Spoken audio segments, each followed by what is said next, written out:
Hey guys, if you missed the Google Meets today in current events, February 9th, here's what we did. Our learning target, we can identify bias in the media. Essential question or question, if you're feeling slightly French. Should social media be held responsible for the spread of fake news? Dun, dun, dun. In class, we took a survey, we had a short discussion, and then we talked about how we were going to watch a movie as a class while in distance learning. Homework, reminder, Levels of Thinking Jamboard is due tomorrow, February 10th. The Friday quiz from February 5th, you can still turn that in for full points if it's marked missing in the gradebook. And the partisanship bias that you did yesterday is due the 15th. You guys have 51 more days till the end of the term. That includes weekends and days off, so 51 more days until you are 3/4 of the way to summer break. What up? Okay. The recognition of bias in the media has risen drastically over the past 4 or 5 years. People really started to acknowledge the fact that where we get our news sometimes gives us different facts depending on what bias they have. And just like your video said, false information's been around for a long time, but it's really spread a lot quicker now that we have social media. So for example, just this past year, we had a bunch of posts on Facebook, Twitter about fraudulent elections, how the election was stolen, even though they couldn't really actually prove with real information that the election was stolen. And people believed this so much so that they stormed the Capitol. And 5 people died as a result of that storming of the Capitol. After that, social media got some pressure to do something to stop the spread of false information on their platforms. So Twitter got a little filter where they hired fact checkers to check posts to make sure that there's no false information. And if there is some false information or misleading information, they have a little filter on it. Same thing with Facebook and Instagram. They have that little false information filter that pops up. Now, they weren't forced to do that. They chose to do that. And some social media platforms didn't do that at all.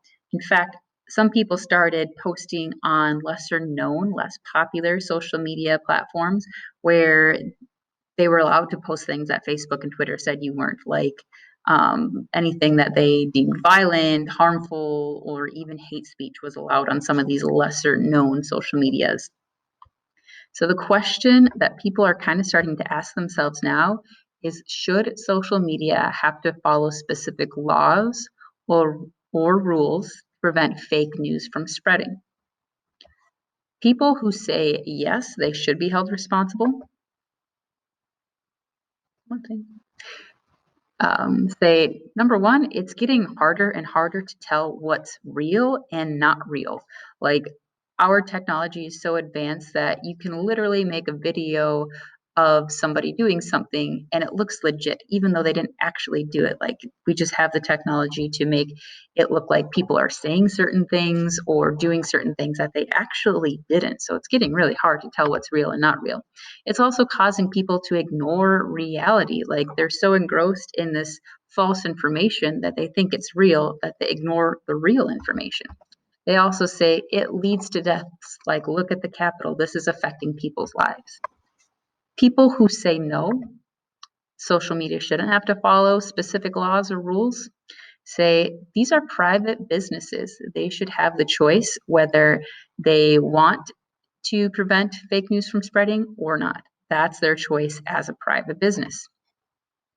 They also say people should be smart and do their research. We all know that you shouldn't believe everything that's posted on the internet, and people should know better to believe what they read on social media. And they also say, hey, freedom of speech. You can say whatever you want as long as it's not like harmful or violent or anything like that. All right, and then we took a quick survey just to see where people were at, but because you missed the Google Meets, you're gonna have to skip that part. The people in the Google Meets also had a discussion where they got into small groups for like 3 minutes and they discussed their opinion. Because you missed that part, you are going to have to do this should social media be held responsible Google form. And the Google form just looks like this. You would say either yes, no, or maybe. in your answer to this question, which is, in your opinion, do you think social media should have to follow rules or laws to prevent false information from spreading? And then you're just going to explain your answer down here. If you were in the Google Meets, you didn't have to do that.